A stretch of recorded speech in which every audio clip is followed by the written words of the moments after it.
at this point, it would be smart to go ahead and start getting the panel up and running so that we have plenty of time to work through all of the papers today and sort of have some good discussion, and sort of put some integrating thoughts. So there's obviously a very wide disciplinary remit in the room here.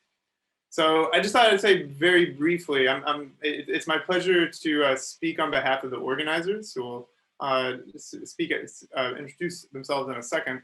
But it's my pleasure to welcome you to this panel that we've put together, which really is trying to build new narratives about water based on the sort of key insight that the way things are now, that the way industrial agriculture works today is actually a relatively recent phenomenon in global history and a relatively recent phenomenon in sort of world development. The rise of industrial agriculture is really what's responsible for the sort of large scale atomized water management strategies that are putting aquifers across the planet under such severe stress. And this is a key insight because it means that for thousands of years, people did agriculture without those kinds of pressures on the aquifers, and they were using these water resources in different ways. So the idea behind this panel was to bring together perspectives in development and development studies about how these different water management systems work, and try to combine them, try to see how sort of different data sets can be used to reshape these narratives and create new opportunities for sustainable water management and new opportunities for sustainable value in the global south. That was kind of the idea that we brought putting forward. So we did an open call, and we actually got a lot of interest, and a lot of interesting submissions came through to discuss. So with that, I think we've got three really interesting, really sort of on theme papers that we're going to hear from today. A mix, we go two from South Asia and one coming from Africa, so very different regional perspectives that are going to kind of blend together and focus on these themes of collective action, collective governance, and water sustainability. So with that, I'll just introduce myself really quickly, and then I'll invite the other speakers to introduce themselves right after. So my name is Adam Green. I'm an anthropological archaeologist. I got a PhD at NYU, and I've been working on archaeology and sustainability projects at the University of Cambridge since 2016. So that's me. With that, I would invite Shailaja Fennell to introduce herself. Thank you, Adam. So as part of the organizing panel, I'm Shailaja Fennell. I'm a reader in regional transformation and economic security at the Department of Land Economy in Cambridge, and I'm delighted to be here. Over to you, Rekha.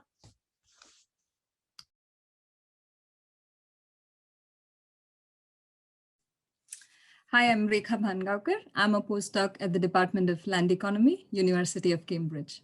Thank you.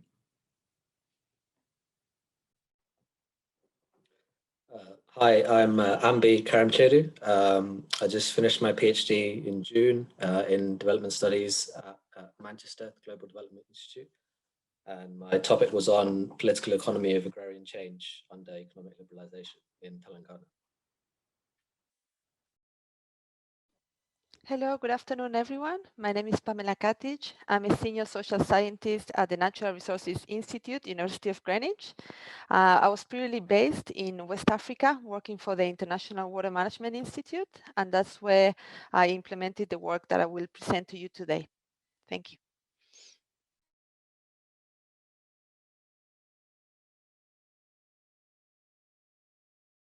I think we lost Adam. Oh, we gained Adam. Okay, we thought we lost you for a minute.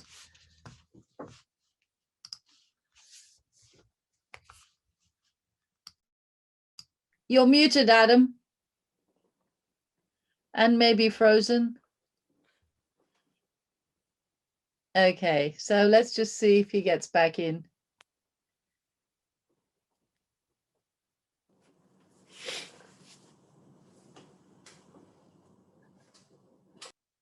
Well, I suggest while Adam is trying to make technical amendments to get back in, if I may, if nobody objects, I suggest that I invite Ambarish to present his paper. If Ambarish, you need Adam's technical assistance, then I'll need to check whether he's there.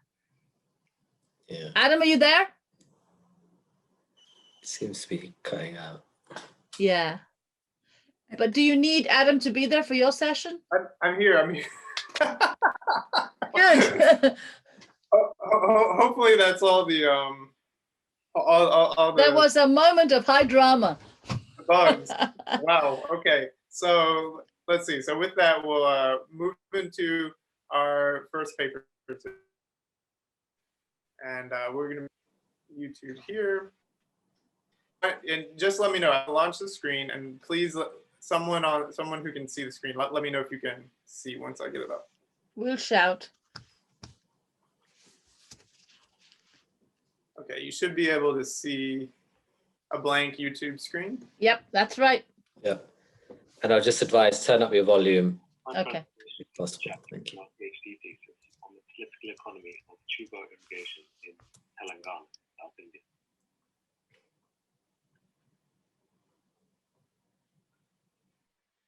So firstly, what are tube wells?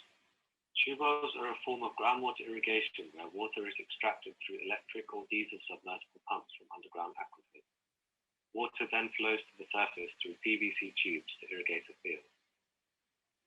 They were first introduced in British colonial Punjab in 1911 and were adopted by farmers during the Green Revolution in the 1960s through World Bank to irrigate new hybrid wheat varieties. However, it was in the 1990s when declining public expenditure in large-scale irrigation and economic liberalization enabled smallholder-scale private irrigation adoption of tube wells. Tube wells are the dominant source of irrigation in India today, making up more than 50% of net irrigated area at 32 million hectares, from less than 1% of the area in the 1950s. 20 million wells exist in India today, distributed amongst 90 million households. India accounts for 37% of the world's groundwater consumption, helping to produce 49% of the rice and 72% of the wheat grown in the country. In only 4 decades, groundwater irrigation has irrigated more absolute area in India than surface irrigation managed in 150 years. This has been referred to as the groundwater revolution, according to Shah. Indian agriculture, however, is dominated by rain-fed agriculture, which limits the growing season to 4 months of the year during the monsoon from June to September. Semi-arid and arid areas make up 53% of India's geographic area, as shown by the diagram on the right, and supports 400 million people, which is also where rural poverty in India is concentrated. Dryland areas also feature red laterite soils, which have low soil fertility and poor nutrient uptake and water retention capacity, meaning nutrients and rainfall cannot infiltrate into the soils for extended periods, being lost to evapotranspiration and surface runoff in the hot and dry weather. To overcome rainfall variability constraints in dryland areas, tuber irrigation has been adopted in the last few decades for drinking water and irrigation. However, 66% of the groundwater area in India is in hard rock aquifer areas, shown on the left in purple. This features low rainfall recharge, high rates of rainfall runoff, and intermittent availability of water in the rock substrata, requiring multiple drill attempts to access groundwater in aquifers. For aquifers and groundwater levels to be replenished, the monsoon is a crucial source of base flow, making up 67% of total aquifer recharge annually. Therefore, too little rain can produce insufficient aquifer recharge. On the other hand, too much rainfall is lost to evapotranspiration and runoff. This presents a difficult scenario for tube well adoption in dryland areas, as we shall see. Much of the tube well growth in India has taken place since the 1990s, what I call the liberalized Green Revolution. The long-term culmination of macroeconomic instability and the failure to repay debt to international creditors brought India to an untenable economic scenario in 1991. In exchange for a $6 billion bailout loan from the IMF to avoid defaulting, the IMF, central and state governments in India set out to liberalize the economy, most notably in the agricultural sector. In the agricultural sector, this included reducing public sector expenditure in credit, seeds, inputs, and irrigation provision, alongside trade liberalization, reorienting cropping patterns to export cash crops, reducing import tariffs, and providing a greater role to the private sector in input and output markets. This reduced the role of the public sector and created the entry and competition of private sector intermediaries to take a lead role in credit, irrigation, seed, input, and extension services, driving a marketized, price-competitive, and decentralized form of agricultural intensification.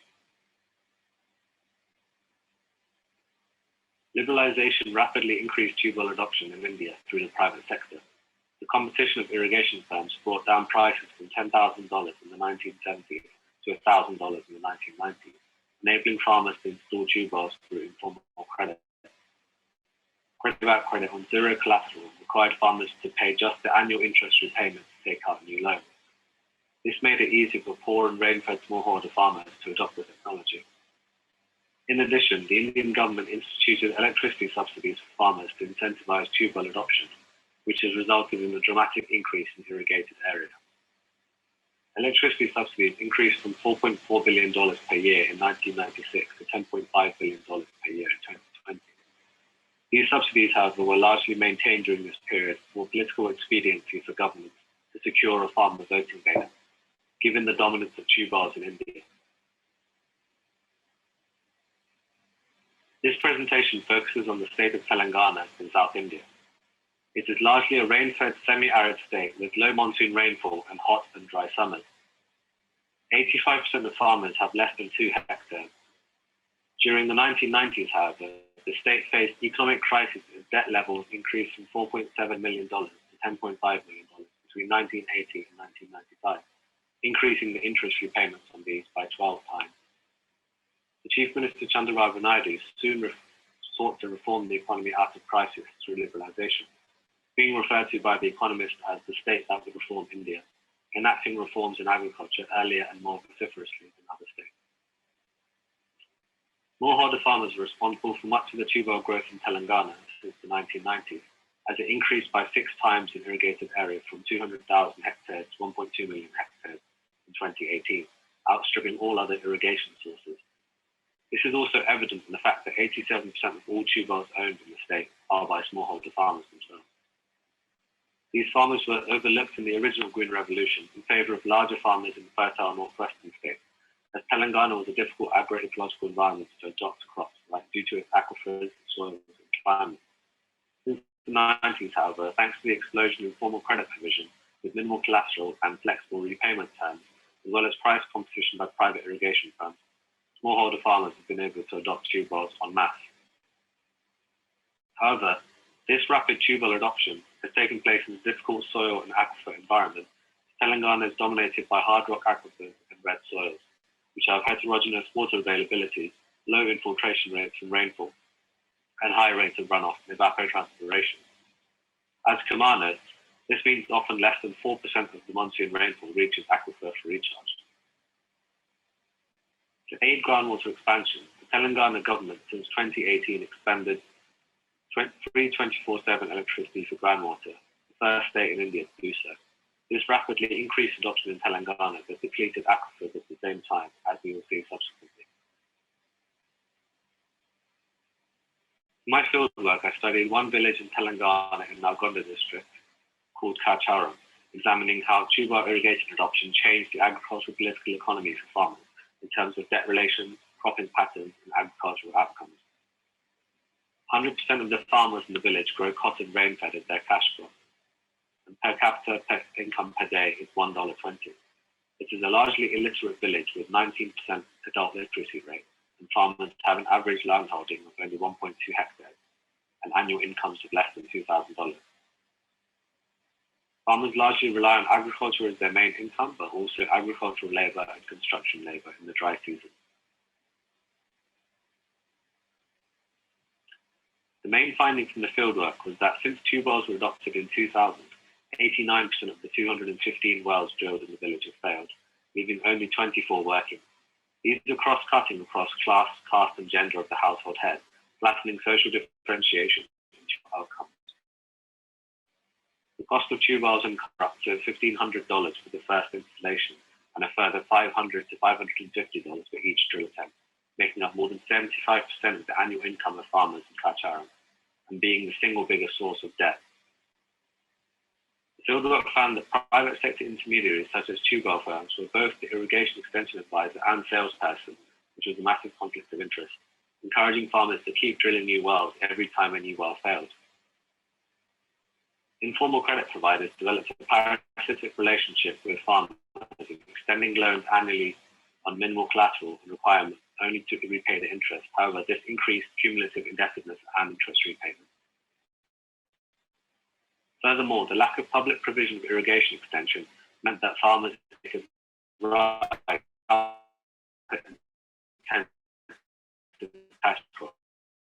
leaving it rain and indebtedness to rise as rice crops also dried out in the dry season as aquifers were depleted. Whereas the government was absent where it was needed in providing extension advice, it implemented a 24/7 free electricity scheme in 2018, which created a zero marginal cost for farmers to keep drilling and increased tube well density and overexploitation of aquifers. The expansion and failure of tube wells was not only due to the political economy and public policy factors listed in the previous slide, but underlying agroecological and aquifer conditions in Kacharam too. Monsoons have been declining over time in Telangana, as shown by the diagram on the top right-hand side, and monsoon variability in Nalgonda district is one of the most vulnerable regions of Telangana for climate extremes, with drought and monsoon variability, as shown in the diagram on the bottom left-hand side. Climate change in Telangana is set to decrease monsoon rainfall by 5 to 10% between 2030 and 2060, which is significant because monsoon rainfall makes up 67% of the aquifer recharge in India. In addition, large parts of Telangana and Nalgonda districts have also experienced declining groundwater levels in the last decade, as shown in the red in the top left-hand side diagram, with the result showing that tube well expansion has occurred amongst poor smallholder farmers, with the result of increasing tube well failures and increasing debt. Hard rock aquifer conditions, the red soils in Kacharam, also mean that drilling for tube wells is highly risky, requiring many drill attempts. The fieldwork found that farmers largely abandoned tube wells and farming as a livelihood, however, still being burdened by the losses and relying on non-farm agricultural labor to make ends meet. This presentation has shown how the liberalized Green Revolution has been a new epoch for irrigation and agricultural intensification of smallholder farmers in dryland areas in Telangana and in India overall, enabled by private sector intermediaries and credit firms since the liberalization period in the 1990s. Presentations, however, showed that increased tube well adoption in Telangana led to higher depth and frequent well failures, while the absent state and extension services meant farmers left cotton, their main cash crop, to be rain-fed. This was due to the role of private intermediaries expanding credit and tube wells to maximize their own return rather than that of the farmers, as adoption was encouraged in a highly unsuitable climatic and aquifer environment. At the same time, the government also introduced public policy measures such as free electricity that exacerbated tube well expansion and aquifer overexploitation. Tube well failure led to farmer abandonment of the technology and distress-induced transition to non-farm livelihoods to make ends meet.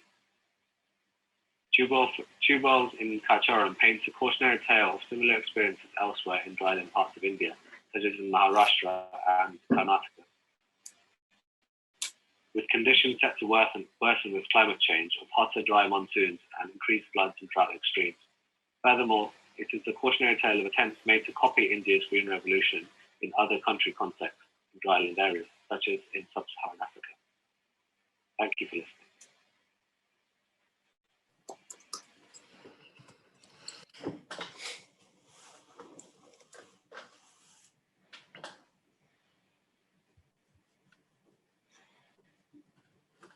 Very good. Thank you for sharing us. Rekha has read and prepared some questions in response already. and then I'm sure everyone has plenty of things to ask. So, but if Rekha, if you'd like to get us started, I'd be excited to hear. Thank you. Thank you very much. That was really an interesting presentation. One thing I want to know about, like, this is coming mainly from going through your paper. You mentioned a little bit about how rice is considered as a valuable and an aspirational crop, despite it being a subsistence crop. That quite, I'm just curious to understand as to why that kind of a thought process there. But in terms of question, what I really have is, can you explain a little more in terms of how big is the borewell firm that you're talking about, or irrigation firm that you mentioned about? How big is their size? And this question is primarily coming from the concern that, is it possible to regulate this industry if that has caused such a disruption? Yeah, thank you. Thank you, Rekha. So yeah, the story of rice to begin with is that farmers traditionally grew in Telangana and other dryland states, grew sorghum and millets and bajra, I think they call it, traditionally, but that these were due to several reasons, such as kind of pest predation, harvest failures, and also things like children actually entering education.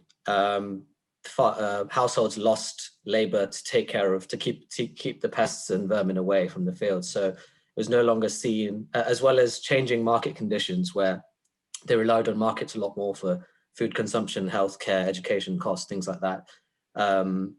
Millets no longer served as a viable form of agriculture. And so, and where rice came into it was initially only, I would say, about 10 households in the village had dug wells previously, like a few decades ago. And so they were seen as aspirational by the poorer farmers who couldn't afford it at the time.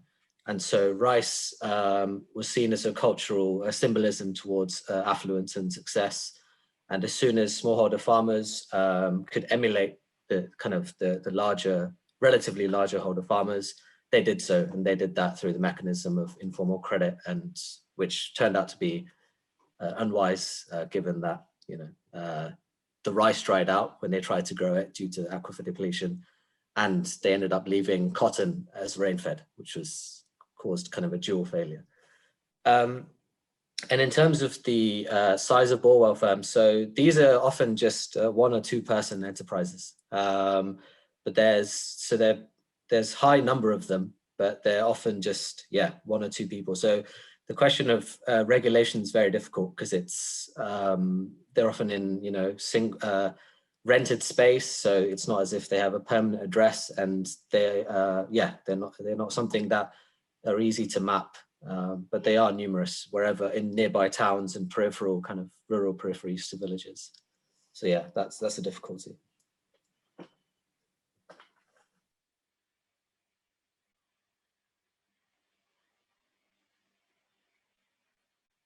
That's really good.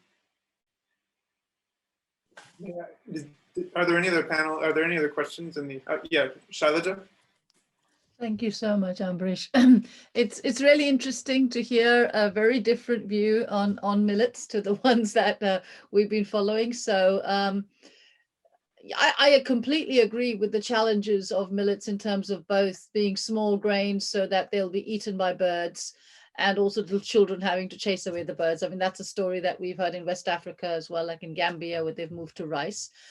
And so I get your point, but this conundrum is there, isn't it? Moving from millets, but not succeeding in rice and cotton. So in your own engagement with these communities in Nalgonda district, did they have any aspirations?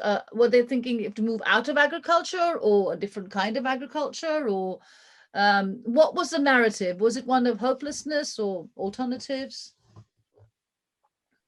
Yeah, thank you, Shailaja.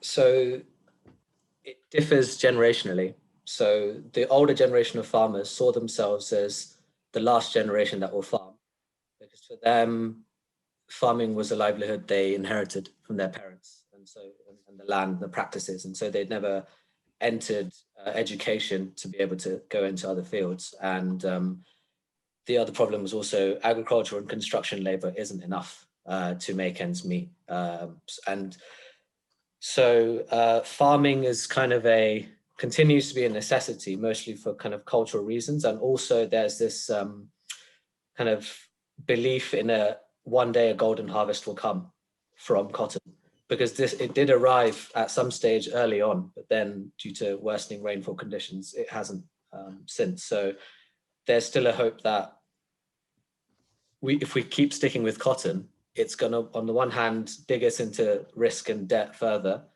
But on the other hand, it could solve issues if we have one decent harvest or two decent harvests. So that was kind of it was kind of hopelessness, but also trapped in needing to repay the interest repayments to moneylenders year on year. And so for that reason, the intergenerational aspirations for their children are almost universally for them to escape agriculture from the beginning, in terms of children were prevented from helping out on the farm from a young age. So that meant they would never learn how to farm, but farmers said that's a risk we're willing to take if they can get an office job under a fan, and that's kind of what they saw as aspirational. But I also explain in my PhD that, you know, the jobs crisis and the labor market problems in the last decade in India has kind of stymied those aspirations as well. So. Thank you so much. That's really insightful. I'm looking forward to reading this PhD already. Thank you. Do we have any other questions in the group? I have plenty. Thank you so much for the talk. It was really a fantastic presentation, and quite a challenging story of the sort of the problems with tube well irrigation leading to a total shift in livelihood and shifting out of farming entirely. One question I'm wondering is, do you get any sense? So when the tube wells fail, do you get a sense of why they're failing? Are they failing because of underlying aquifer issues and thus creating like failures in lots of interconnected communities? Or are they failing because of the lack of an ability to maintain them properly, or running out of resources for keeping the tube well system sort of afloat? Because it basically strikes me that the failure is actually a collective resource issue. Like if the aquifer is lowering, that's not that, but the debt is attached to a farming household, is attached to the farmers. So I'm just wondering if there's an awareness of this, or if there's any kind of movement on that.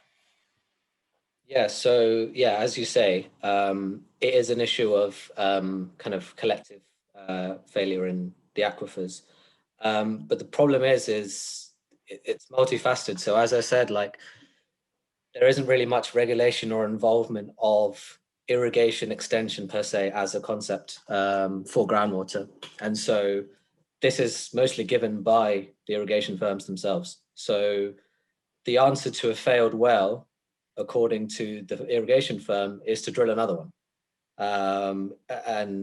Or if you can't afford that, to drill it deeper in the same place, because the understanding is that the deeper you go, the more likely it is you'll get the well. When in hard rock aquifers, hydrology, it's very intermittent. Aquifer mapping is very limited anyway, so there's no real. They're often found in interstitial spaces rather than the deeper you go. So that the complete logic is gone, and that's obviously been perpetuated by irrigation firms. And the farmers themselves talked about the groundwater board, central groundwater board, which is groundwater departments in every state.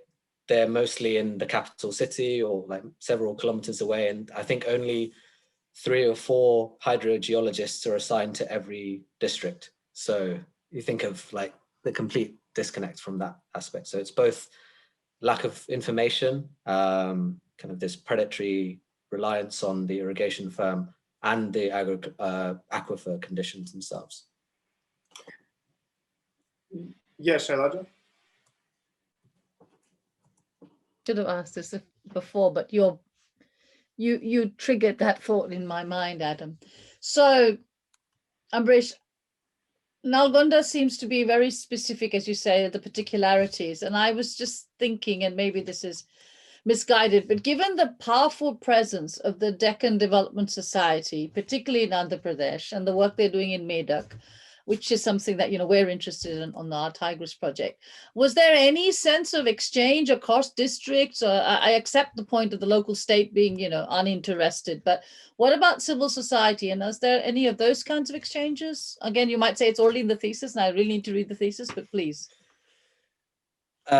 Civil society in terms of cropping patterns or irrigation management? Both, because yeah. I mean, Deccan Development Society presents itself, I mean, it's one of the oldest, right? But it also presents itself as part of, you know, the Vikalp Sangam, the alternative. So it's both thinking about sustainable agriculture, both from the water point of view and sort of an emphasis, of course, on millets or things that are more climate savvy. So yeah, so there is a lot of work being done. I think there's also WASAN, which is the water service, in Telangana. But in the village itself, there was no interaction with civil society. And in fact, like after the field work, one of my research assistants worked for a local NGO. And so I tried to, you know, get the word out and say, please, like any borewell recharging scheme or any kind of extension work or help you can get in here, that'd be appreciated. But the problem is very entrenched. So these are trade-offs that farmers have made rationally, in the sense that, you know, betting on cotton is the best way to escape their problems. But then things like not irrigating cotton is actually, it's a common thread throughout India. I think only 30% of cotton or something is irrigated. So it's like, it doesn't really make sense to me when you have tube wells and you choose to irrigate cotton, rice instead of, so there isn't that much civil society. There's some movement from a state government level. Telangana is kind of strange as a state government because they lead on both the 24/7 free electricity scheme, but also they've instituted Mission Kakatiya, which is replenishment of tanks and trying to encourage conjunctive irrigation with groundwater. But that's started in 2014 and it finished last year, but it still pales in comparison to the growth in groundwater. So it's, Right, so there's a lot of threads to pick up on, and so I'd like to move that, especially with Mission Kakatiya. That'd be great. But I think at this stage we should move in and invite Pamela Kartik to present, and then we'll see where we're at. So once you're ready, feel free to. Okay, 1 second. Let me. Okay, great. So I'm assuming you can see the slides. Excellent. Okay, thank you everyone for joining us today. So this presentation concerns some work that I did now some time ago, must be like 5 years ago, but it's one of those that, you know, you're still working on the paper because people have moved on. I came to the UK in the meantime, and it's one of those things that, you know, was left hanging, and we are now getting ourselves to complete it, to complete the publications and so. So this is work that we undertaken at the north of Ghana and southeast Burkina Faso, and I'll talk you through what work we did. Okay, so in the outline of my presentation, I'm going to give you a brief introduction. Then I'm going to talk a little bit about benefit sharing mechanisms. I know this is probably a concept that has now gone out a little bit out of fashion. It used to be, you know, 5 years ago, it was very out there. Everybody was using it, but like I guess many concepts in sustainable development, they change and they get, you know, repackaged into new things as, you know, concepts and science evolves. Anyways, it's still relevant. So then I'm going to talk about the steps that we use to design benefit sharing mechanisms in the communities where we worked, a little bit about the project sites and the challenges they were facing, the proposed benefit sharing mechanisms, and then I'm going to discuss how we assess the feasibility of those benefit sharing mechanisms. And within this assessment, that's where it comes this experimental economics game. And there's also other types of engagements that we conducted in the communities to assess the feasibility of implementing the benefit sharing mechanisms that we co-designed. Okay. So a little bit about the area where we worked. We worked mainly in communities around the White Volta River in West Africa. So this is a section of the Volta River, one of the basins that is basically around North Ghana, North Benin, and South Burkina Faso. There's a map coming later on. So the idea or the main challenges in this area are about how to sustain livelihood activities over the dry season, and how to cope with the unavailability and uncertainty around the unavailability of water. Now, there's many issues that that arise as around the dry season availability of water, and these are mainly conflicts over sharing of water, also frequent extremes from one year to the next, and also issues around sedimentation and siltation of water infrastructures. Now, there's a lot of dynamics around the upstream and downstream uses that one can, go on and have a look at, and they differ. They're very context specific. So usually, but the main narratives that are upstream users are usually, criticized for engaging in irrigation practices that are not or that have negative impacts for the people's downstream. And downstream farmers are usually accused of controlling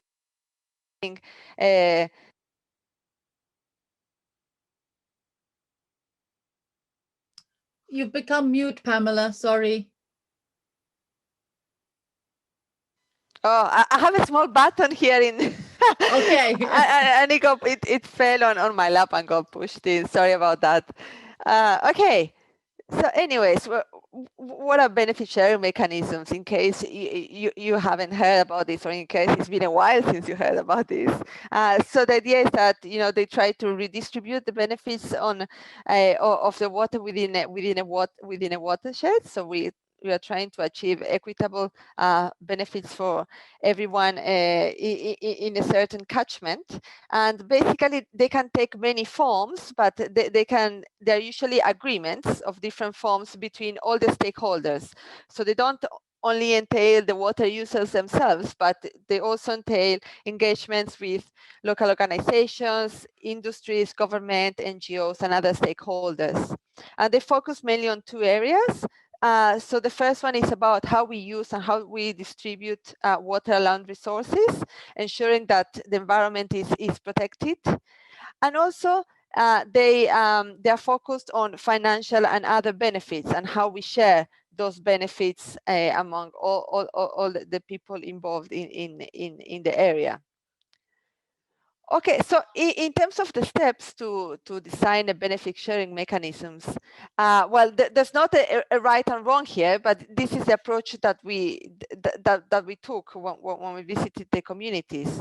So we first started by identifying in detail certain aspects of each location. So first and foremost, we had to characterize the conditions in regards to water supply, demand, and the different usages. Also the different challenges characterizing water use and management. Do a stakeholder mapping, right, to understand all the stakeholder involved, what are the priorities, what are the perceptions, what are the also their needs. Trying to understand, okay, what is the problem? What is there a sort of conflict? Why is it arising? Who is involved? Where is it happening? How long? Trying to understand and characterizing the water use issues. What is the issues? And then finally, trying to understand the institutional environment and the regulatory framework under this is happening. And of course, when we try to do this, looking not only at formal rules, but also very importantly at informal rules in terms of water use.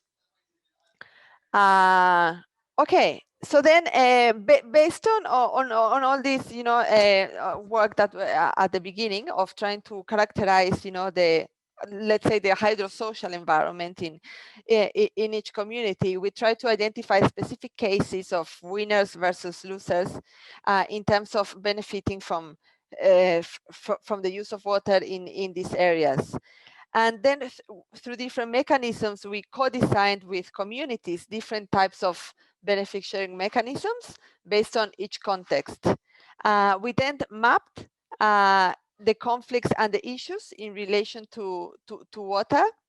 And finally, we assessed what are the possibilities and what are the limitations and the feasibility of applying each proposed benefit sharing mechanism in each context.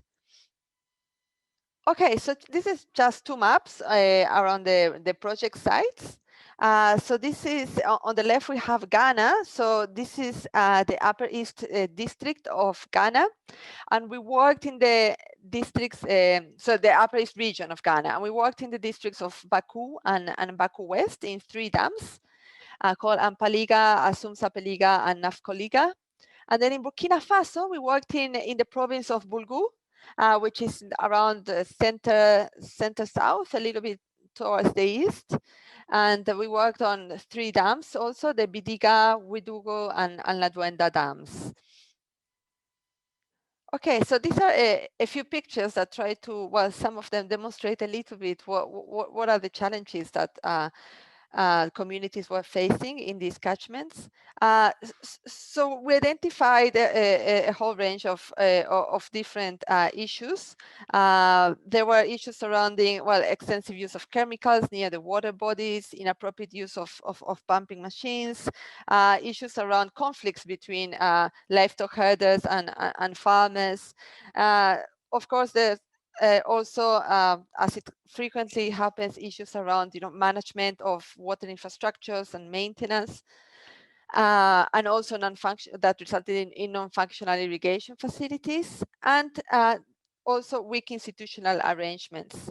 Now, the results in terms of the water bodies and the infrastructure was that in many cases the water bodies dried up earlier than anticipated.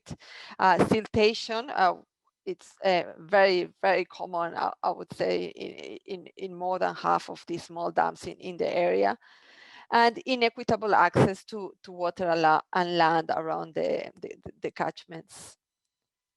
Okay, so what we did is we visited each of the communities in these 3 regions, and we tried to sit down with the farmers and have discussions about how we can design benefit sharing mechanisms. So the way we did this is we focused on 3 broad types of benefit sharing mechanisms. One type we call it knowledge sharing.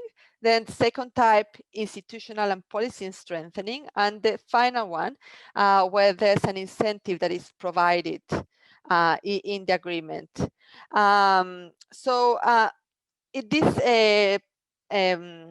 This table here depicts an example of the benefit sharing mechanisms that we co-designed in one of the communities in Asum-Sapeliga.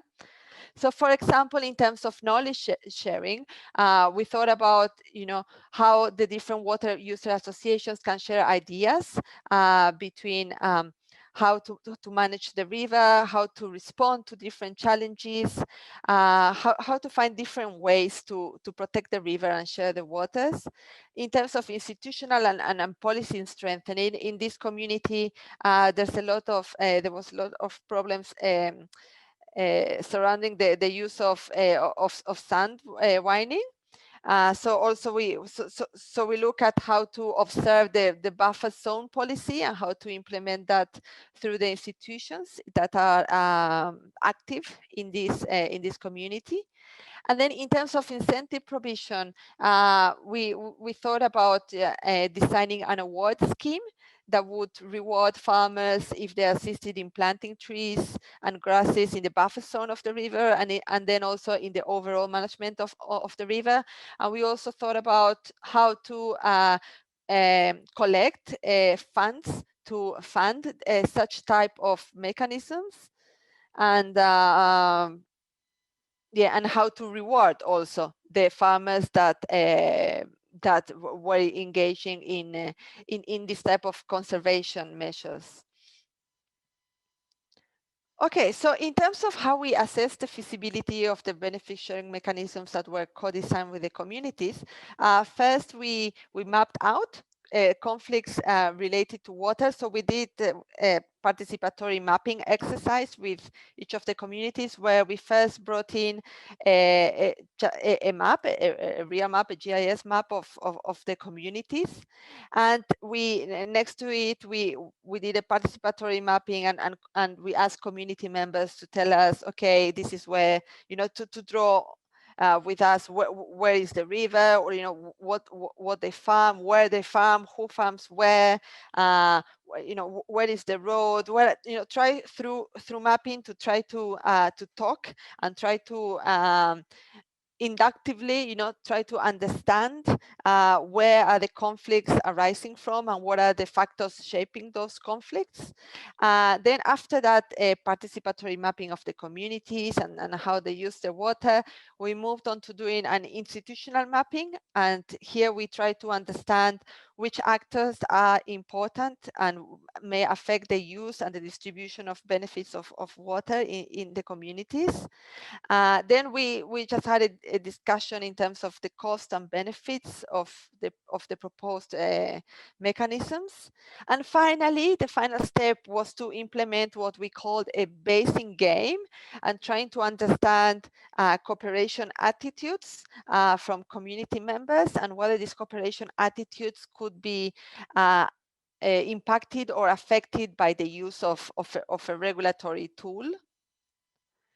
Okay, so this is just to show you, for example, a participatory mapping from one of the communities, which is in the Bidiga Dam. So basically what you can see here is how the community members perceive the use of water, whether houses are built, where they farm, and where they have, for example, here even the church also it's very important. So basically trying to through this exercise of self-reflection, trying to tease out where are the conflicts and how they are arising and when.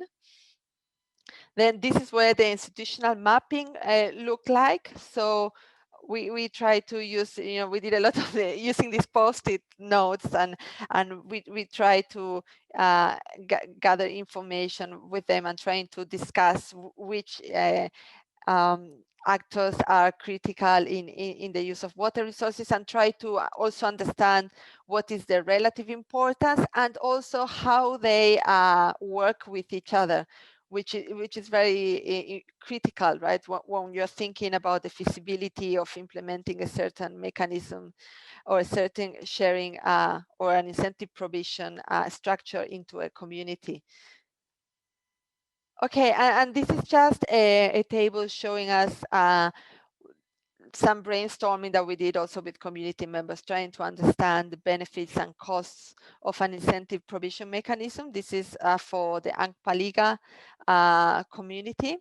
So this is just, it was really an open discussion, trying to understand, okay, if we implement this mechanism, what will be benefits and what will be the cost, right? We are trying to fix something, or we're trying to improve a situation through the mechanism, but it's important also to understand, if there are going to be any side effects, if there's going to be what factors would determine the sustainability of such mechanism, for example, and this permeate, for example, when we are trying to understand the cost, right, of the mechanism and how to implement it. Okay, so okay, now getting to the experimental economics game, which we call the basing game. So basically what we try to recreate is the way in which people make decisions when they use water. And the idea is to try to promote dialogue between the different users, and also promote an understanding of the results of collective action. So the way the game, just a very short description of the game, the way it worked is that we had 4 players, and players 1 and 2 were cultivating in the upstream of the river, and then players 3 and 4, sorry, were downstream. So players 1 and 2 had an option of choosing between a farm where they use very little chemicals and they grow many crops, and farm type B, where they use a lot of chemicals close to the river and they grow only one crop. So I know this is very simple, and of course it's not meant to be representative of real life. It's just meant to be an illustration of, you know, what can happen when we when we switch or when we change the way we farm, and how that does affect, you know, other farmers collectively. So it's not meant to be a true representation of reality, but it has other objectives. And then players 3 and 4 had to decide whether to pay or not a small amount to players 1 and 2, so that they conserve the quality of the water and in the dam or in the river. Okay, so we had 2 parts to the game. So in the first part of the game, we played for 10 rounds. So over these 10 rounds, the players were asked to choose their decision individually and privately. And then after they recorded their decision, then what we came to them and said, okay, this is what everybody decided, and they would record the resulting income after each round. So we gave them guidelines on what their income would be under the decisions of the whole group, right? And so they played 10 rounds. And then in the second part, we introduced an external regulation, whereby in each round, after decisions were made, there was a random draw of one of the 4 players. And if this player had chosen a non-cooperative decision, then he had to pay a fine, right? So he chose B, which is the farm that is not, let's say, very friendly towards the downstream users, or if he chose not to pay, then he had to pay a fine. Okay, so this is a little bit about how we set up the game, and also these numbers are the payoffs. Of course, these are hypothetical payoffs, and these are in francs. I think this was the example for Burkina. So as you can see, this is what we presented to players, so they could record their income after we tally, you know, all the decisions from all the players. Okay, so what happened in the game? Okay, this is, sorry, I think I just put the same thing again in the slide. I'm sorry. Okay, but basically, what we're trying to what we try to assess through this exercise is whether, you know, we will reach what we call in economics a Nash equilibrium, where, you know, players in the downstream choose not to pay for conservation, and players in the upstream choose farm type B, or whether we will reach a social optimum, and how long it takes us to reach that social optimum after all the rounds, right? After the 10 rounds, in how many rounds it takes to reach that optimum. So this is what what happened in one of the communities in La Duenda, and I don't know if you can see. So in the table here, in the second and third columns, we have total A in the group. So these are the total farms that chose to be friendly, let's say, and total P, the total people that decided to play. And if you have a look through the various rounds, so it took them until, it's not until the final round that everybody decided to cooperate. So it really, you know, even after playing and playing and playing and realizing that everybody, when we are all cooperating, we are all better off, it's still, you know, people, they still decided, you know, to look at their own individual decision, and, you know, you know, and they went for the Nash equilibrium choice, right? Now, when we introduced the fine, something very interesting happened. And the interesting thing is also that it happened in every single community. So this is really showing something. So this is, again, the example of La Duenda. And what you can see here is that from round 4 onwards, everybody decides to cooperate. right? So they had 1 round, 2 rounds, 3 rounds where people, they realized that, oh no, I can't get fined if I'm not cooperating. There's a chance, that they will fine me because there's a random draw after. So it took them 3 rounds to have that realization, right? And from round 4 onwards, everybody cooperated. So it's just giving you an indication of the role that that fines can play, or certain types of incentives, right, in this type of cooperation games. Okay, so in terms of the conclusions, what we gathered is that in all the communities, farmers recognize the benefits of this type of mechanisms in terms of reducing siltation and water shortages, and also increasing their incomes, benefiting their livelihoods, and finally also foster unity among communities. They valued this quite importantly, right? Especially in cases where you have these communities that are geographically organized around upstreams and downstreams within a basin. Now, there were some differences amongst the communities, and these were in many cases affected by whether there was a well-functioning water user association in the communities. So for example, in Ampaliga, where there is a well-functioning water user associations, the main challenge in implementing an incentive provision mechanism rested in how to make it binding, right, for the community, and also, more importantly, how to collect funds to provide these incentives. Now, in other communities like Asumza, Peliga, where there's no dam and there's no water user association, of course, the main factor here affecting the implementation of such scheme is that there's no institutional authority or capacity to implement such mechanism, right? And then when we did the mapping of the institutions within this community, one institution came out as being particularly strong and active, which was the NGO TechnoServe and also CARE. They had a very strong presence in that community, but their activities were focused on other on other dimensions of water management and water provision. However, it's important to take into consideration that these are institutions that are very active. So it could be that working through them, some type of incentive mechanism or other type of benefit sharing mechanisms could be implemented. Okay, in Burkina, what we found in all communities is that the success of implementing these mechanisms depends critically, of course, on sustainable financial resources, and also on the willingness of all institutions that are active in each community to commit to the implementation of such mechanisms. And on especially, strong traditional authorities and the water communities, which are very instrumental in organizing and empowering people. Finally, also the capacity of local and subnational water governance structure was judged to be an important factor in enabling success of this type of mechanisms.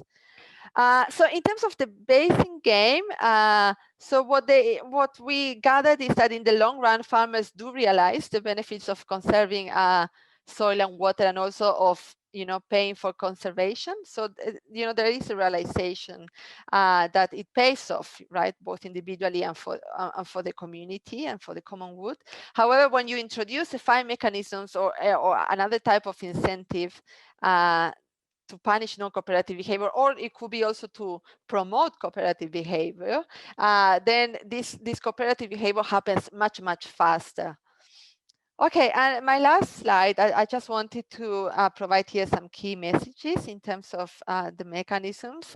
So of course, what we gathered is that although we visited communities that were very close to each other and shared a lot of commonalities, we did concluded that there's no one size that fits all, and it really needs to be adjusted and targeted to each specific social and hydrological context. It's amazing how conditions can vary dramatically at such short distance. So this was quite important for us. And then other messages that are important is that also regarding the information, this was something that came up quite strongly in all the discussions, that it was important that everybody within the communities had the necessary information when this type of mechanisms are being implemented. And also that, of course, these mechanisms have to adjust with time as not social and also environmental realities evolve and change. They're not fixed instruments, right? Or they are not fixes, let's say.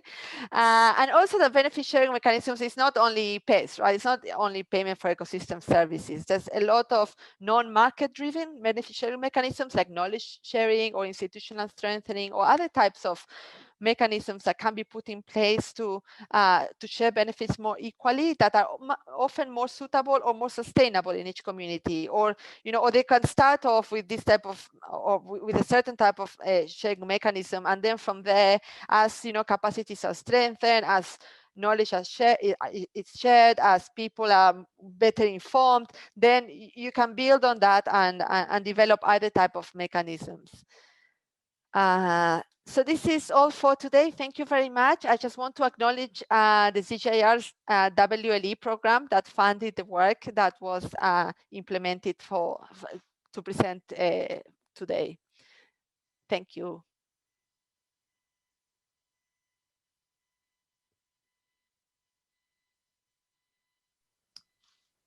Thank you very much, Pamela. That's a really interesting paper, very, very fine-grained, and gives us a real sense of how the community, how sort of the communities were solving certain problems, sort of like right there on the ground, and how researchers can actually interact with those problems. We're a little short on time, but if someone has a question they would like to ask, I'd like to have time for maybe one or two.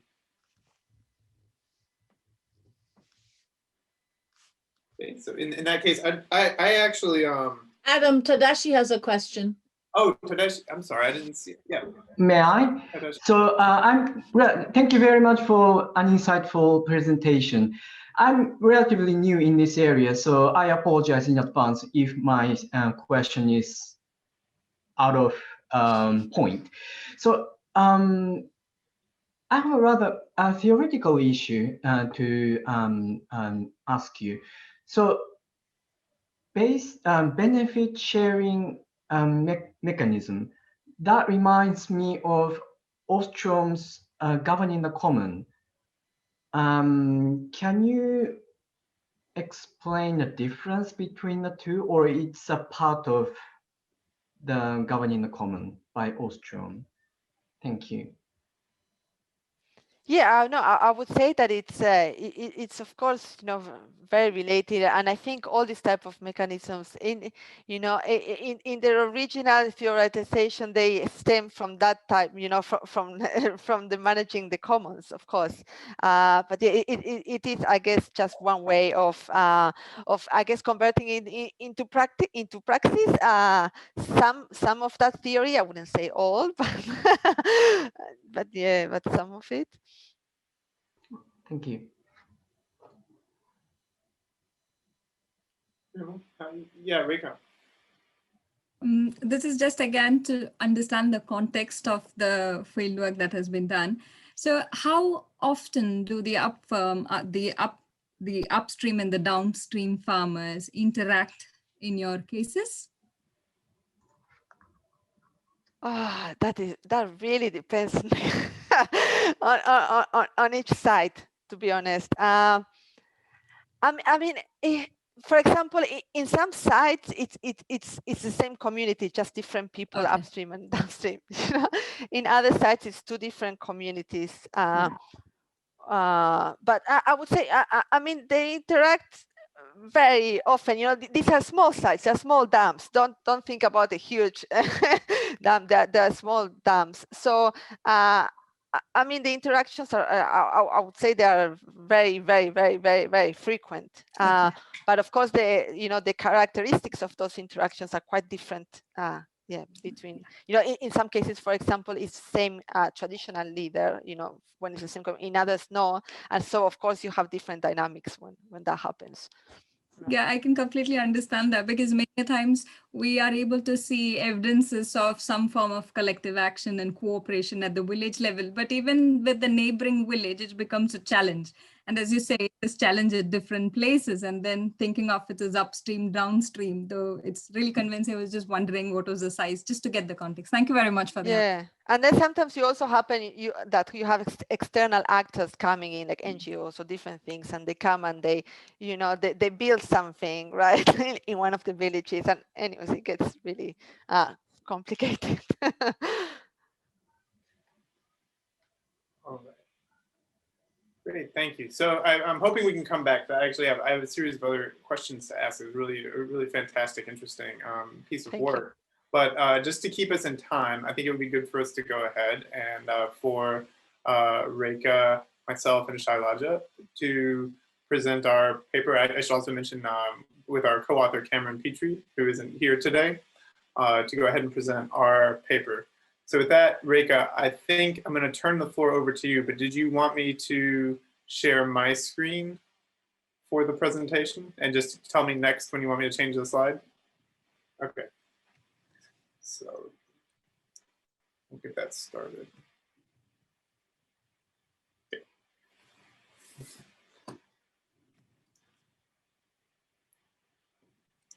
Safari.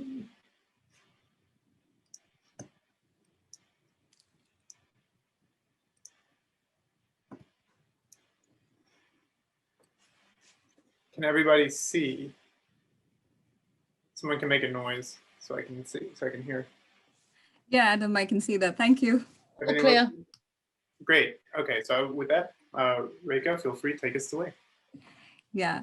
So good afternoon once again, everybody.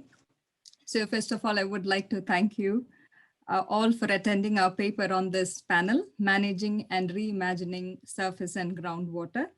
Today, we are here to present some of the results from our project called Tigris. It is a global challenges research funded project that integrates different disciplinary perspectives and data sets to help improve sustainability of Indian agriculture. We are interested in disrupting older ways of thinking about how can water be managed. And we believe that only by doing so can we identify pathways of sustainable development. So today, our main argument is that small surface water bodies, particularly rain-fed ponds that are currently a major feature of South Asian landscapes, can provide the water needed to make Indian agriculture more sustainable.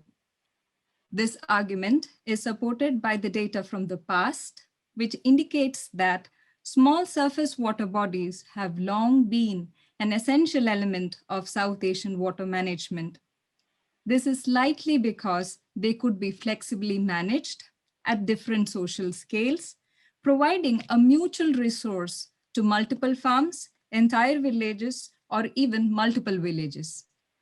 Their shared visibility allowed people to create rules for managing them that were commensurate with environmental variability. Next, please.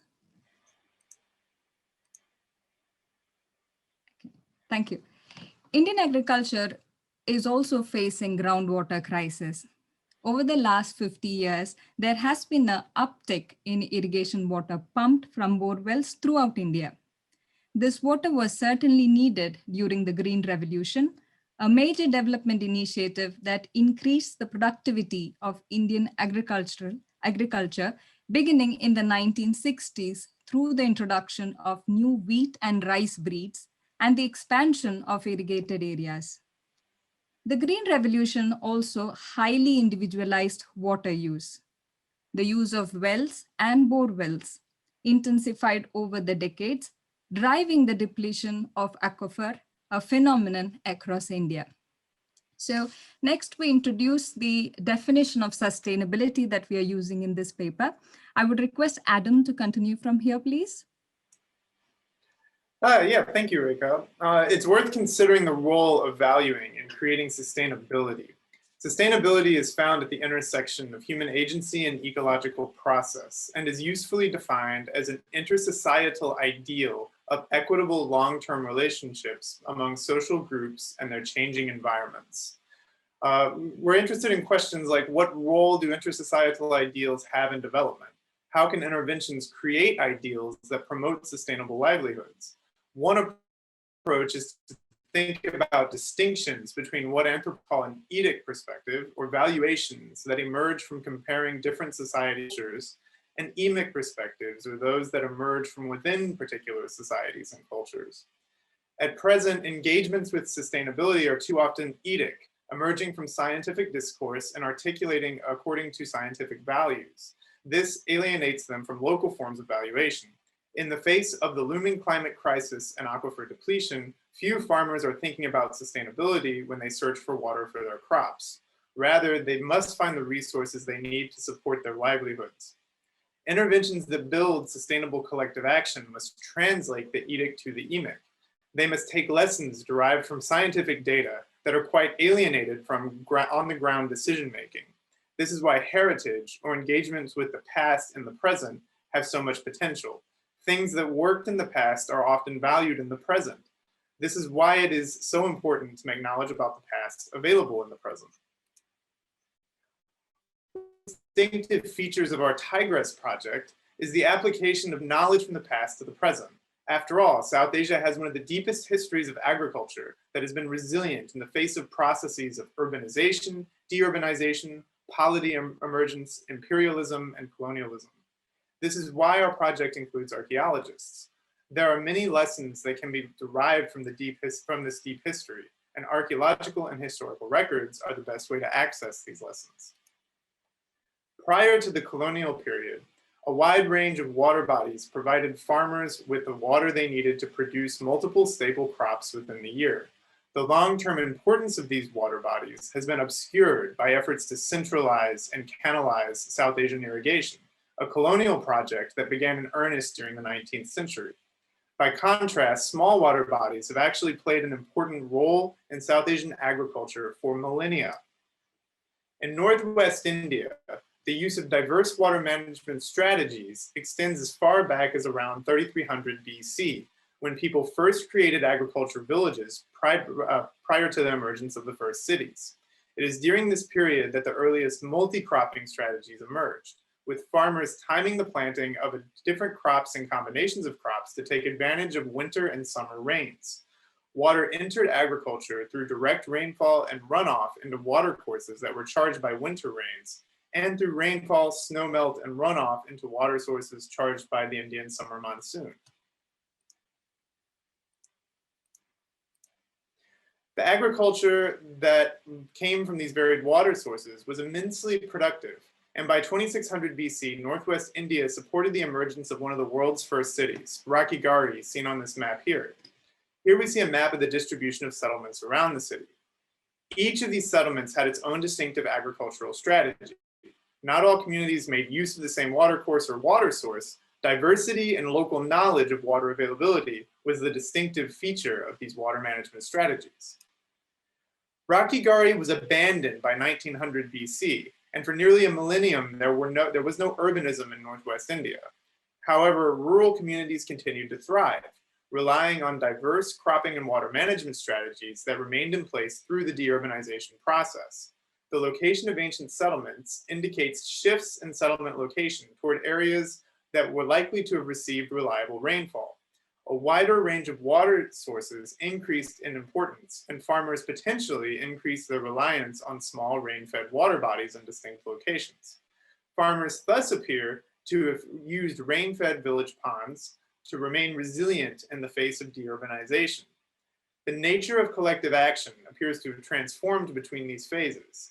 During the urban phase, water management appears to have potentially involved some large-scale collective action that was spatially constrained.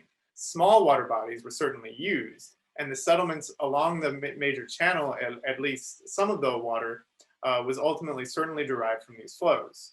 Access to the water would have required interaction amongst all or many of the communities that drew upon the watercourse. There were settlements not on the channels in the urban period, but with many more communities moving away from the watercourse during the post-urban period, there was a shift in the scale of collective action to something more local and immediate. Rural communities that drew upon rain-fed water sources were able to plan their ponds independent of city or polity. To summarize, rural resilience in Northwest India's deep history appears to have come about through an increase in intermediate scale water body management. Following Ostrom, these intermediate collective actions lowered the scale of investment needed to create resources and increase mutual capacities to monitor the use of those resources. Given the potential positive effect of that collective action could play in managing these water bodies that supported multiple farms, it is unsurprising that they fit Tushar Shah's description of adaptive irrigation as it was pursued in the medieval period prior to colonial interventions. Shah argued that adaptive irrigation was lost when British authorities shifted to the use of canals in agrarianizing Northwest India. A large-scale extractive water management system was imposed on the landscape, where before there had been mutualistic relationships between rural communities in the state. The rural resilience derived from the use of surface water was lost. Maps created by the Survey of India reveal the scale of the transition away from surface water bodies following the colonial era and the subsequent Green Revolution. In what was one of the first systematic land surveys carried out across the globe, colonial authorities recorded the location of surface water bodies in detail.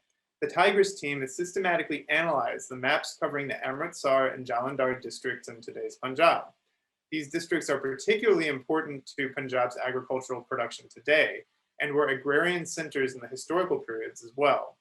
This analysis reveals just how important water bodies were in the very recent past, which suggests that they may play an important role in restoring sustainability to the state's agricultural production system. According to an analysis of remote sensing data carried out by Punjab Agricultural University, pond water today covers 596 square kilometers in the two districts. However, according to the Survey of India maps, pond water used to cover more like 2,707 square kilometers. Thus, this is more than four and a half times as much area. Stated in another way, there's been a 75% reduction in pond area since the Survey of India maps were prepared a century ago. Of the historical ponds, only 190 square kilometers are extant. These are the ponds that have survived over the century and may reveal the institutional arrangements that contribute to their preservation and use. So it's essential to ask, why have these ponds survived? Answering this question, as well as considering why there were so many ponds in agricultural fields in the past, may reveal ways to integrate Shah's adaptive irrigation back into Punjabi agriculture. The inter-farm scale appears to have been ideal for solving collective action problems and thus increasing sustainability. I'd like to turn it back to Rekha.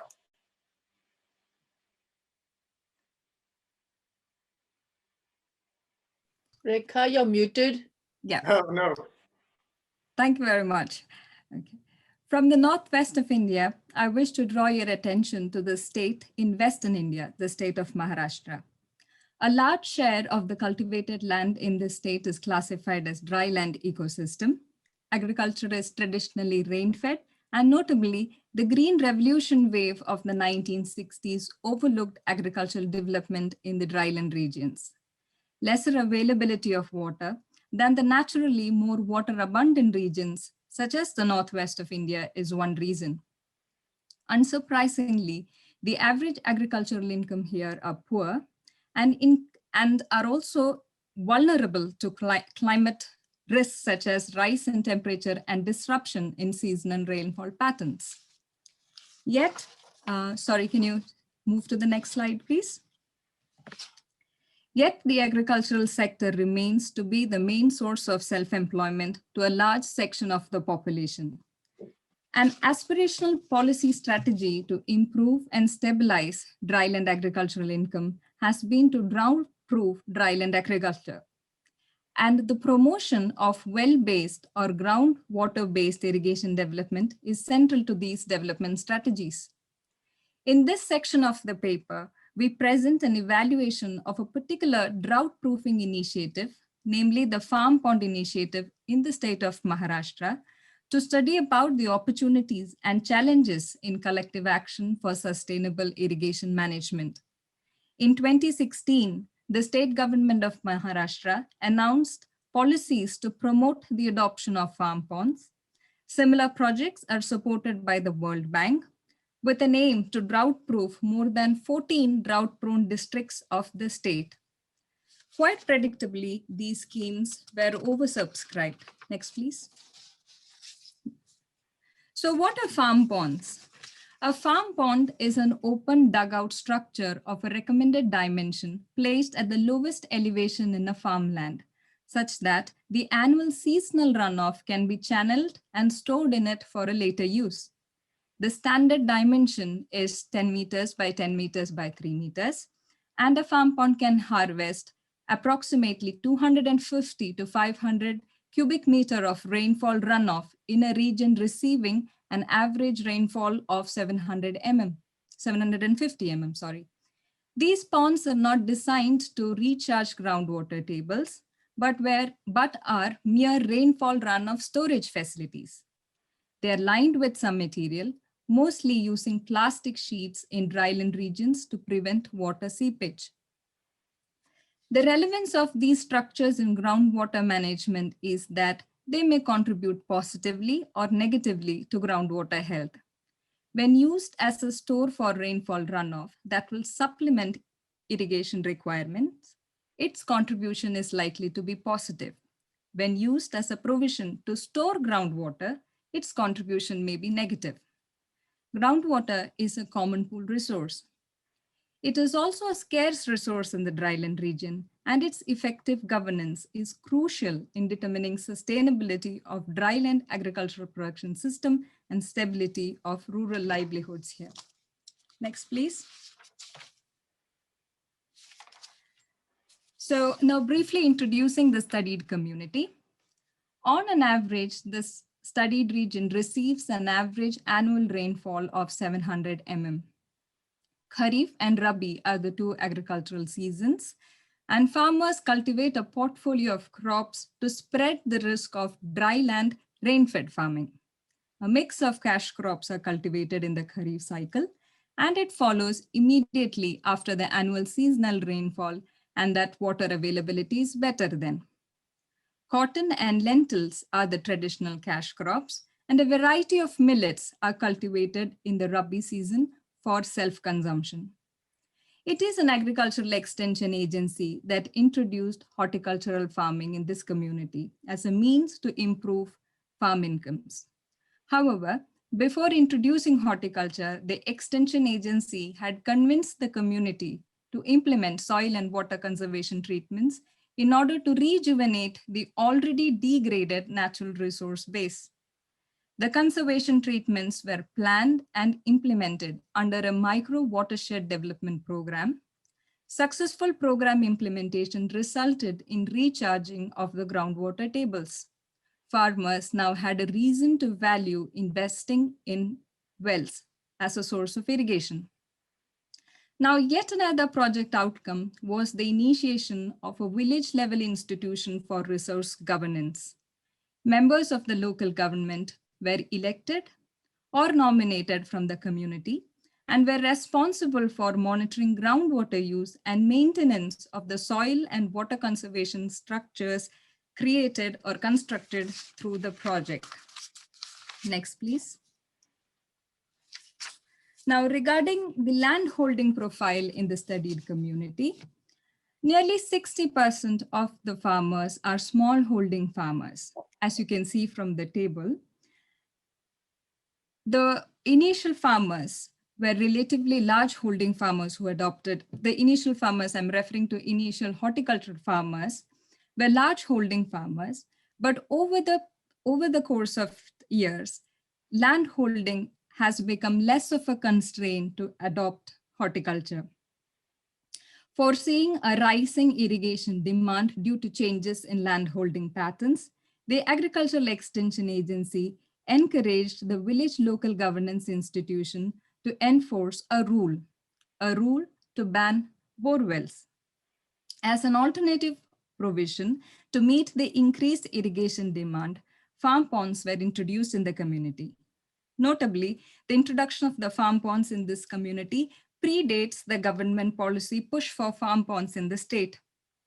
Further, under the facilitation of the Agricultural Extension Agency, the community was quick to adopt drip irrigation system to use every drop of water very efficiently. The installation of drip irrigation system and farm ponds were accepted as the necessary irrigation infrastructure supporting horticulture. Next, please.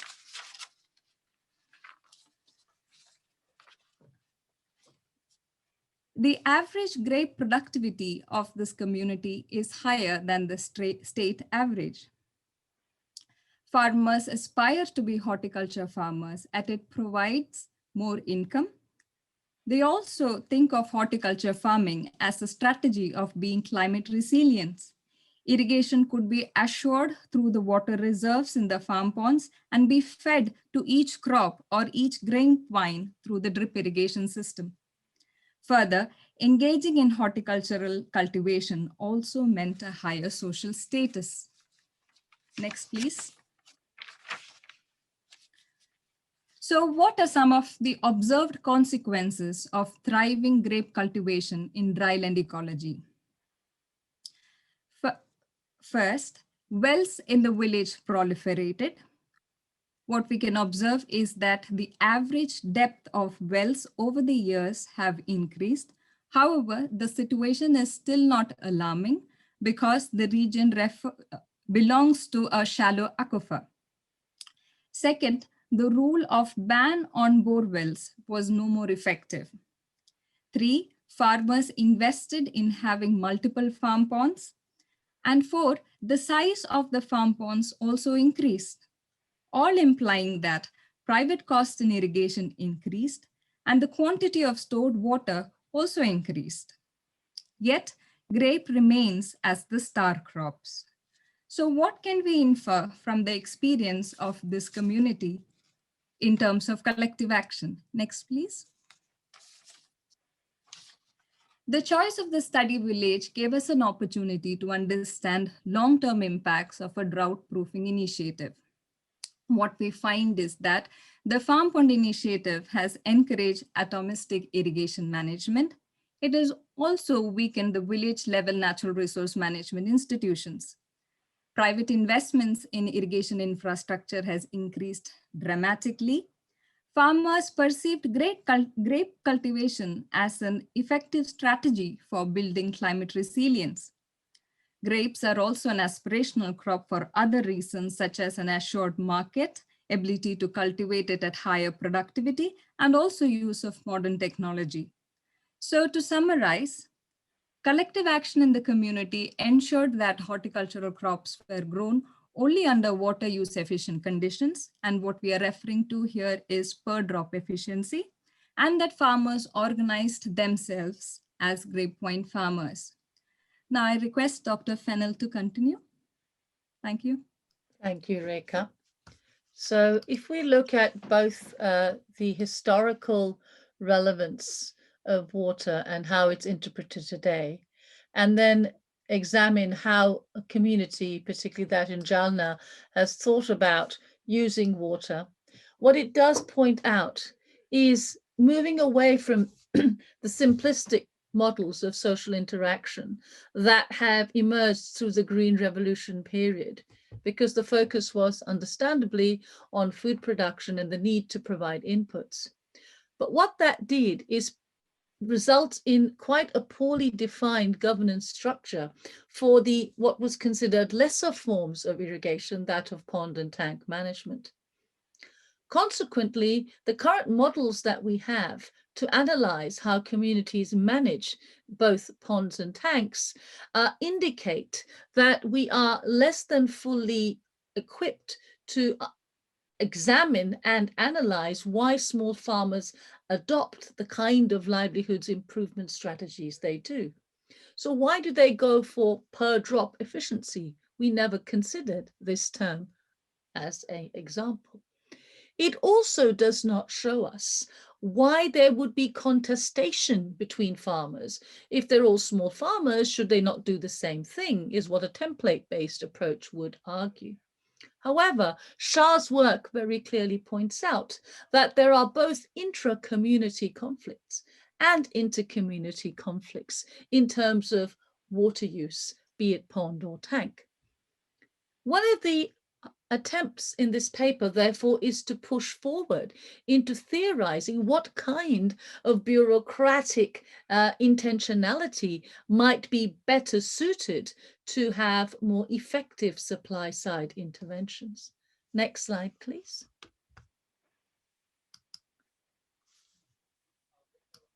So in that regard, the kinds of analytical tools we might seek to adopt, moving away from the Green Revolution technologies, which are now situating themselves in understanding smallholder logics, rather than purporting to make smallholders more akin to large farmers, since the Green Revolution experience shows that that was quite inappropriate.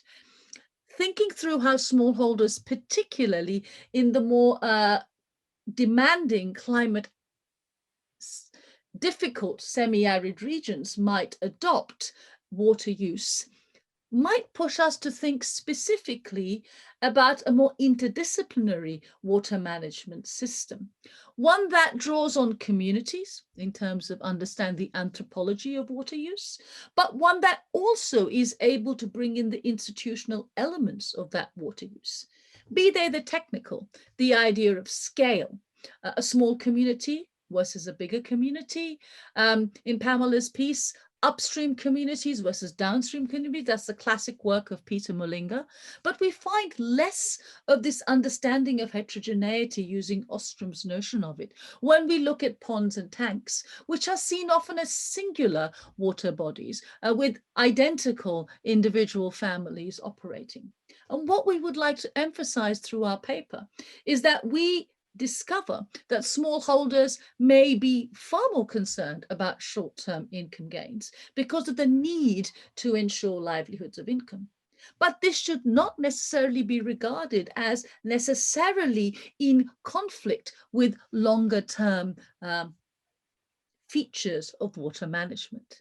Indeed, as Adam showed us, it would appear that having these intermediate complex water management relations is what allowed communities to thrive. So taking the emic with the etic, rather than using the etic to drive an abstract theory of water management, is what we would be pushing for.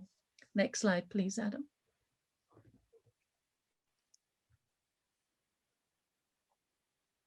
Thank you.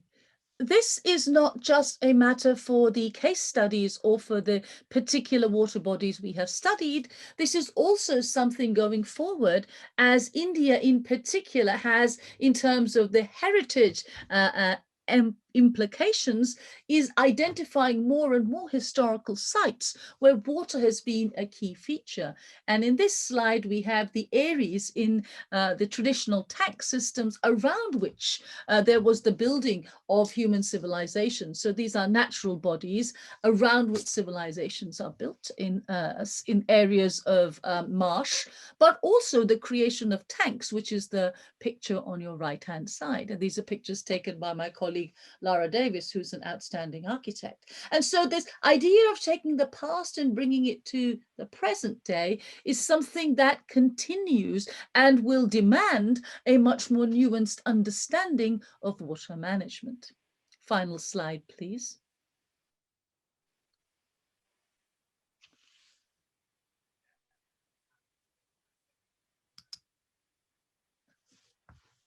Sorry, thank you, Adam. So the points that we are making in this paper about understanding the intra-community features, we regard as necessary to be able to get this much more multi-skeined analysis, where technicality is about fit, the better fit that we get when we are able to understand heterogeneity intra-community. Therefore, different people doing different things is not necessarily contradictory, but there are multiple logics.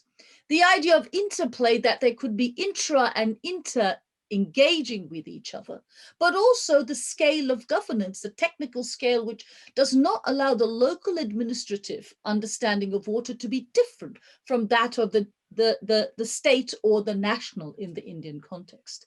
And so what we see from our detailed, both historical reconstruction of the present and how the present looks back at the past within the specificity of smallholder farmers in semi-arid regions, that water and its particular forms of physicality in this forgotten form of surface and ground needs to be understood much more multidimensionally in how households both regard water as a resource, but also how they see those forms of ownership. Short-term returns does not necessarily mean, therefore, they can't be long-term guardians. I'm not presenting a romantic picture, but I'm asking us to think about these alternative ways of weighing up. And it's in that sense, maybe we could move forward on collective action, and collective action therefore could have a governance dimension, which is of greater accountability and more transparent use, in which case the economics of water management could become not just a contested field, but where livelihoods become stage one of moving to a more sustainable management practice. Thank you so much for your attention. Thank you, Adam. Thank you, Shailaja, and thank you to the our other speakers and the panelists our other panelists and the audience today. It's been a pleasure to hear from everybody and to put all this on the table. Now we're clipping the time a little bit, but I was wondering if Ambaresh, if you wanted to share, because you had a chance to review the paper before presentation. So if you wanted to start our discussion today. Yeah, sure. I just wanted to get a sense of how the farm ponds are actually managed with regards to caste and class relations in the village, and also, you know, who decides how much water is apportioned to a certain farm, given that horticulture is, you know, in demand at the same season, I assume. That'd be good. Rekha, do you want to? So, Ambaresh, there are two kinds of ponds that we are talking about. One is a community pond, which is what Adam has more information about. And regarding farm ponds in the dryland regions, and specifically the Farm Pond Initiative in Maharashtra, it is an absolutely individualistic investment. So it's like every grape holder or a horticulture farmer invests in a farm pond. So it's a decision for them to share a portion of their land to construction of farm ponds. So it's a private investment, completely private investment. Of course, there are government subsidies, but it's private investment, primarily private investment. So, do you have any more questions on the on our paper? I just have one more. So you mentioned how there was an increase in private investment over time. So was there any conjunctive use between groundwater and the farm ponds, or were they seen as, because you mentioned that the farm ponds can be used for aquifer recharge, but was there a conjunctive use? So if in a drought season, for example, the farm ponds didn't have as much rainfall, would they be used? Was groundwater used as an alternative? Or yeah, right. Thank you. Yeah. Thank you for the question again. So there is no direct conjunctive use between groundwater and farm ponds, not in the direct sense. So farm ponds are essentially only structured to capture the rainfall runoff. So that's why it's situated at the lowest elevation in the farmland. It can only contribute positively to groundwater irrigation if the runoff is used to irrigate your crops. But what happens is when the land, initial set of farm ponds, and the imagination behind construction of farm ponds is that it could contribute at least I mean, it could take off some of the burden from the groundwater resources because you're capturing the runoff, and then that could be used for the assured irrigation or like, a drought proofing measure. When you have shortage of irrigation, you could resort to this water. But what happens is, again, as we understand, with more and more people wanting to adopt horticultural crops, because we are talking about agricultural intensification as well, right? So average landholding is less than 5 acres. So the idea is that with more and more land turned into horticultural cultivation, farm pond reduces to become a storage of groundwater. That's a sad part of it. That's actually degeneration of the farm pond in its theoretical, what it was meant for is something else, but quite quickly all these initiatives do degenerate into something else. So yeah.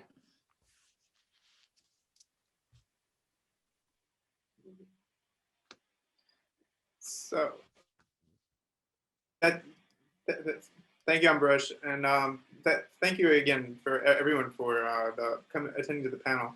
Just in these slides, we have just a couple more minutes left, so we lost a little bit of our joint discussion time. But I'm going to very quickly pose sort of a thought I had and try to give everybody speaking a chance to think about it. But one theme that cross-cut all of the different talks was this tension around sort of making institutions or generating collective action, the degree to which it has to come from within the community and the degree to which it can come from outside, how these different groups sort of are the interplay, or the degree to which collective action rules have to be emergent. So I was wondering if it would be worthwhile to just go through really quickly, and if everyone wants to share a thought about how development can best engage with collective action and water management going forward. I think that would be a useful note to end on. So with that, would you like to get us started, Shailaja? Okay, I wasn't expecting that, but okay. So there were two thoughts, and I guess it's because I had a lot more to say than I could say, and I'm sorry I overran. But so that if you take a simple notion of governance, and if someone is not cooperating, going back to Pamela's examples, then you say, oh, they are defaulting, so non-cooperate, therefore punish them. And that leads in David Moss's analysis for, therefore must be corruption in the village. But if we think of people having more complex livelihood strategies, then something that short-termist may be masking something that we haven't understood. So if Reka's farmers go for every single grape, it's because they think that's a strategy. Of course, it can lead to the inferior solution, which Ambaresh's farmers thought cotton's going to come gold, but it doesn't. But I think it allows us not to fall into this primary of default must be corruption, because that has been a major problem with how we've understood smallholders. I'll hold my peace. And then I'll just moving across. Ambaresh, do you have any thoughts on sort of ways of generating? Yeah, my concern is always so these are often schemes that come in as part of initiatives and programs over a certain period of time, but it's how can you ensure that these institutions are maintained over time, and what and to that I agree with your kind of presentation that practices where they looked back at their own past and saw that something worked, that is a practical and kind of it's a form of evidence for them that they can believe in, versus how much work would need to happen to maintain something that comes in from a program. That I always had that concern. If you go back after 5 years or 10 years, what happens? You don't know. Thank you. Reka, do you have any final thoughts? Yeah, I think the scale issue at which cooperation should happen is something really interesting. I mean, we have answers saying that, in the past it happened at a bigger scale, and because of that, the burden of cooperation itself could be shared. And now we have the case of Maharashtra, where you say that, yes, the cooperation is evolving in other aspects, necessarily need not be in terms of protecting your natural resources, but it can evolve in some other area that one might not imagine or may not be even part of your development project. But then having said that, I think this intermediary scale or the meso scale that we talk about is something that I'm still new with, but I think there could be something there in terms of how inter-village cooperation could be even pushed through some interventions. In fact, Pamela's work kind of gives us some insight into how benefit sharing mechanisms between upstream and downstream farmers did work in some communities. So I'm still hopeful that if we get some stability at the village level, then is it possible to graduate to the neighboring village level? And yeah, but as long as water remains scarce and agriculture remains a profitable option, this rough friction between who is to get water is going to be there, is what I believe. Yeah. But yes, the meso scale is what I'm thinking of. Yeah. Thank you. And then Pamela, do you have any final thoughts? Yeah, sure. I think following on from what was just mentioned in terms of the power dynamics and the power distributions across multiple scales, I think that's one of the key aspects that need to be considered when we're trying to understand how collective action can be initiated and sustained. And in that sense, I think it's important to also try to, on a more positive note, try to understand also how strategic alliances may be formed from, for example, from grassroots movements and how they, become allies with other sectors. I think it's important also to understand those dynamics and move away a bit from the binary, or it's state driven or it's community led. I think it's a much more complex process. So I would also think along those lines, these alliances in many contexts have been quite successful in delivering more just governance of water resources. Thank you. And then I guess, and I don't want to keep it in case people have further parts of the program that they'd like to engage with, but I think it'd be remiss if I didn't just mention, so we should talk about what do we do going forward? How do we keep pushing these ideas? How do we keep developing these ideas? And we haven't discussed it much, and we have a very small group here. It's actually been a very nice group. It's been very nice to have a little bit more time to think through our thoughts and discuss.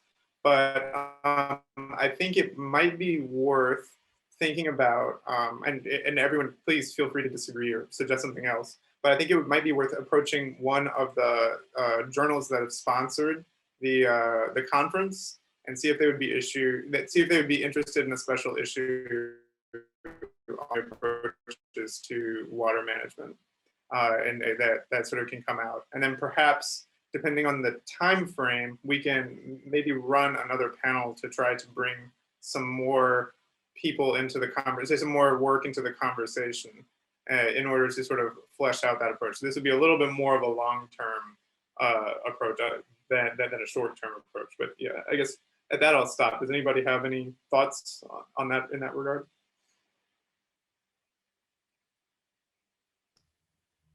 I can't. Yeah, Shailaja? I think the long-term one is really nice. If next year's DSA there is interest, I mean, obviously it's something we can each speak to our own constituencies of people we know who are either working in water or have an interest in thinking about water and management and smallholders, and that's a really nice space, or even the environment space. It would be nice to bring them together for next year's DSA, and in the interim to speak maybe to journals that are sponsoring the conference. But also, I mean, I don't know, I didn't have time to ask Pamela what her 5-country project was about or whatever, but if there's particular work that you're taking forward where you think this is of value, then it would be great. Give us a shout, because we're sitting and writing all our Tigris papers over the course of the next 6-8 months. But I think the collective action dimension, I guess that's why Tadashi is here as well. I mean, there's so much interest in how you do natural resource management. So it could be the broader scheme that, Pamela, you're looking at NRI. I mean, I think that the challenges are, how does one do it and how does one frame it? Thank you, Adam. I think it's a great suggestion.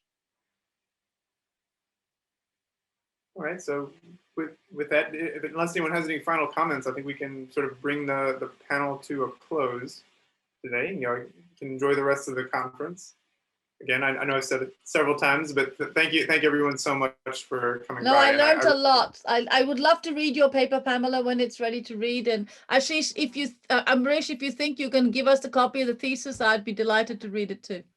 Thank you. Thank you very much. Thank you Thank for you so inviting much. us. Thank you all. Thank you. Bye-bye. Yes. Bye. Thank you, everybody. Bye. Bye.